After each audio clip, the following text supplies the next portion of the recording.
Well, all right, Namdi. So I want to ask you a few questions about um, child singers because we've had quite a few. We've Mm. done a lot of celebrating of Tevin Campbell, Yeah, can we and talk? yeah, can we talk podcast, guys? Yeah, but I wonder, like with the Tevin Campbell, you recently interviewed Shanice, and she's considered a child star. Yeah. She was on Star Search and a lot of Mhm. different things and some commercials young. And then we have artists like Stacey Lattisaw, Tracy Spencer, who was also a big alum of the Star Search. Okay, someone asked me Um, about Tracy Spencer. Okay.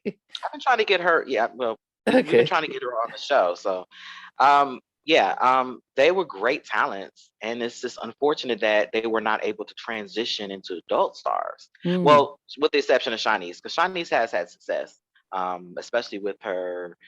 I believe it was a self-titled album with "When I Close Your Eyes" and all that. So, but I wonder why is it so hard for that transition? Because you take an artist, some artists have been able to do it, like Usher, Chris Brown, um, to a lower level extent, Marcus Houston, who used to be a part of Immature. He's done shows. I think the television is what's carried him over into adulthood. Oh, is he And still doing stuff? Like, yeah, he still is. okay. And I mean, well, low budget independent productions, but still, Like Omarion? Omarion. Okay. Is he So with B2K? yeah, Was he in B2K? Okay. he was in B2K. Okay. So I'm wondering, it seems like today, the way the young artists do it is they do it in this very outrageous, way where they're just doing everything for shock value, like a Miley Cyrus or a Chloe and Haley. Like they're just all of a sudden Yeah. they're just like, I'm a woman now, and I'm gonna Yeah, just like okay. thrust my sexuality into the Yeah. public. But that wasn't popular back in the day. But with Tevin, we all loved the I'm Ready album and the Yeah. one prior to that, the Tevin album. Um, but when he went to the next after the the I'm Ready album, he went into the Back to the World album. So what are your thoughts? Do you remember that album at all?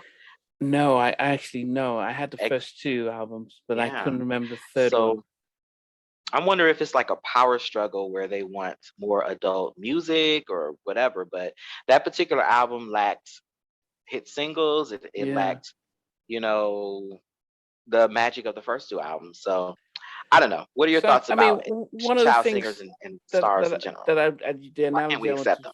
to use is the child actors and actresses.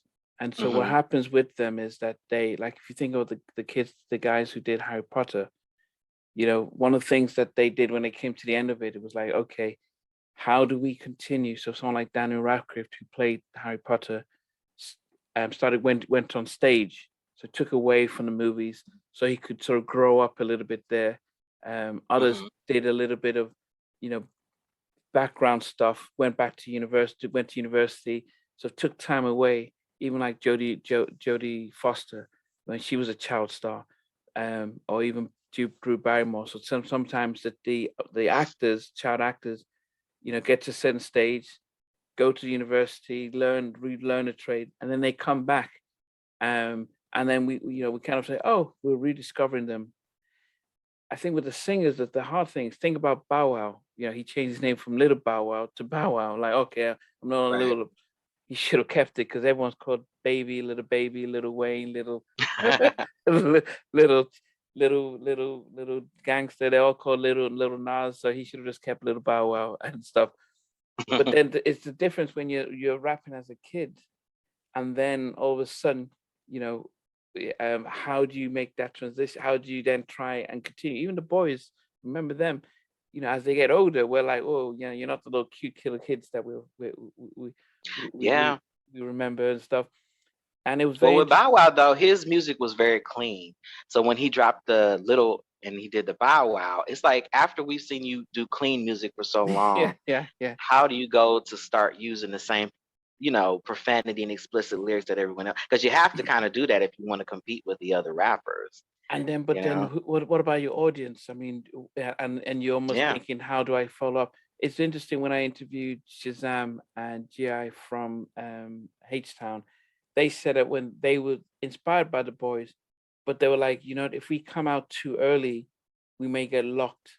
So they waited till they were about 18, 17, 18 to drop Knocking the Boots. So they were just old enough. And they Okay. came out so that they were but they were still 16, 17 when they signed to Luke, but they had to sort of wait so that they can just get, so when they came out, they were just 17 to 18-year old, but they looked older. So they Right. came out just at the time where people thought, okay, these are, and so they were able to stay in there. But if they'd come out a little bit younger, you get start your fan base are much younger, and then because Right. your fan base is much younger, they change quickly. So they went straight for the adults who are a little bit more loyal, Mm. and that's what Bow Wow. When they had all these little, even Romeo, Masterpiece son, had all these little kids running after them.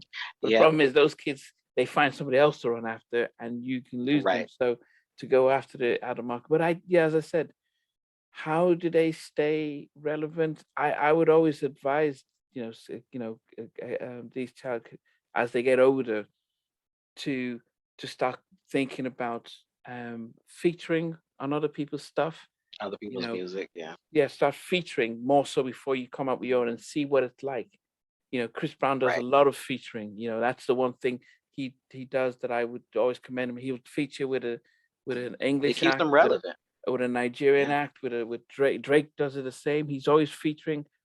So here in the UK, we hear Drake with Afrobeat stars, so Wizkid and Burna Boy and Davido. You hear them feature, even Justin Bieber. Right. He learned to transition. He had the stint and stuff. He kept away, but then when he took time off, and then he came back and he wrote hits, and he still Right. had his fan base, and he started keeping himself relevant. I mean, he's somebody who's probably done it more successful than most. Starting as a kid, having all these issues, Right. and being able to still be one of the biggest stars out there right now. Um, so I do think they need to take time off and then start to feature.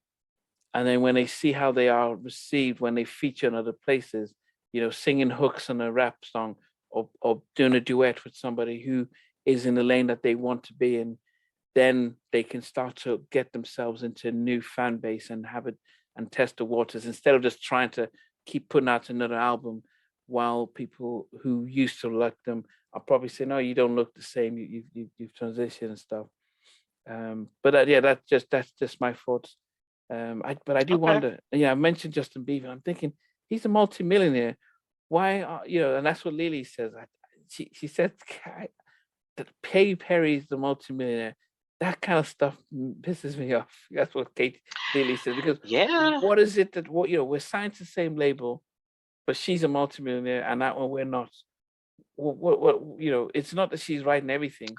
So Mm. Justin Bieber, I have to mention him. They're just on a bigger scale, and the labels put them, or the teams put them in um, advantageous situations and opportunities that they don't give to Black artists. It's been going on. And we should go over this article we've seen recently where it's actually been acknowledged that there is racism in the music industry. There is a glass ceiling for Black artists. There's only, and then also we can't ignore that. Not only is there racism in the music industry, but in the record buying. Some people don't want to hear this particular music from you. They might want to hear it from Katy Perry or Justin Bieber. It's just the way it is. Mm, So, and not saying everyone's like that. I'm just saying we can't ignore that there is mm. some prejudices or biases in the record buying, and I say record buying loosely because we don't buy records anymore, Yeah. but the music the music consumers, uh you know that's why whenever you see the white version of a rapper, they're just so wildly successful because they Yeah. finally have their own version Yeah.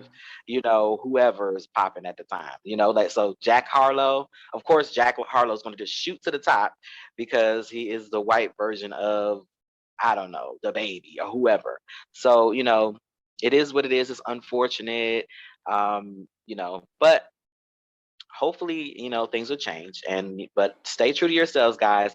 Yeah. If you have any comments on this subject, what are your thoughts on, child, singers and child stars in general? Put them in the comment section below, and catch us on the next episode. Yeah. Thanks for watching the show today. And before we go, remember to hit that like, share, and subscribe button. Yeah, but also remember to hit the notification button so you can be notified when we have a future show. That too. All right. All right. See you Thanks, next time. guys. Bye.